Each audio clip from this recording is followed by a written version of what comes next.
देखिए, कोई जबरदस्ती किसी को नहीं कर सकता। आप भी जानते हैं, हम भी जानते, किसी को भी। धर्म परिवर्तन का मतलब उसके मोहब्बत से आप कर सकते हैं, भाईचारा से कर सकते हैं, उसको समझ में आएगा तो कर सकते हैं। हमको मान लीजिए, मैं राजपूत था, मैं हिंदू था, राजपूत था। हमारे बुजुर्ग जो हम लोग आए यहाँ से, बैसवाड़ा से आए, बैस ठाकुर थे हम लोग। हमारे पूर्वज जयराम से भगवान सिंह थे, दो लोग हमारे यहाँ आए, यहाँ लड़ाई छिड़ी, वो जीते। भगवान सिंह थे, वो इस्लाम कबूल कर लिए, मुसलमान हो गए। जो खानदान हम लोगों का है, बगल में मेरा परिवार, बगल में सरिया गांव है, जहाँ खानदान है जयराम सिंह खानदान है। हम दोनों का आज भी आना जाना सब कुछ है, तो सब मोहब्बत होता है। परिवर्तन कोई जबरी हम ही है, लाख कोई पिस्टल थमा दे तो मैं धर्म परिवर्तन कर लूंगा, नहीं करूंगा। कार्रवाई भी हो रही है, कुछ लोग पकड़े भी गए हैं ना। पकड़े गए हैं तो सजा हो रहा है, कानून देख ही रहे हैं आप।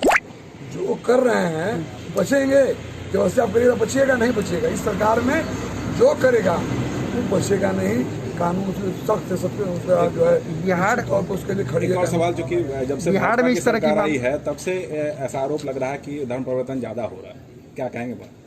देखिए, धर्म परिवर्तन अगर अपने आप से लोग करे, कोई दिक्कत नहीं है। अगर ऐसा कोई जबरदस्ती कराता है, करता है, ये मैसेज मिलेगी मेरी सरकार में, वो बचेगा नहीं, जेल जाएगा। बिहार में इस तरह की मामला आए तो जेल जाएगा। केस हुआ के लोग आप भी जानते हैं, हम भी जानते हैं, वो नहीं बचेंगे।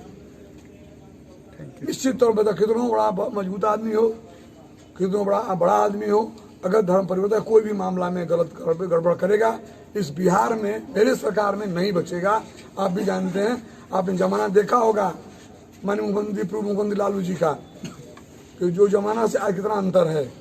उस समय लोग राइफल और लाठी का शौक था, आज कलम का शौक है। आज हथियार नहीं चल रहा। पहले जिस कमरे में लोग जाते थे, जिस मकान में जाते थे, वो कब्जा हो जाता था। आज कोई माई का लाल कब्जा नहीं कर सकता है, आप जानते हैं सरकार में।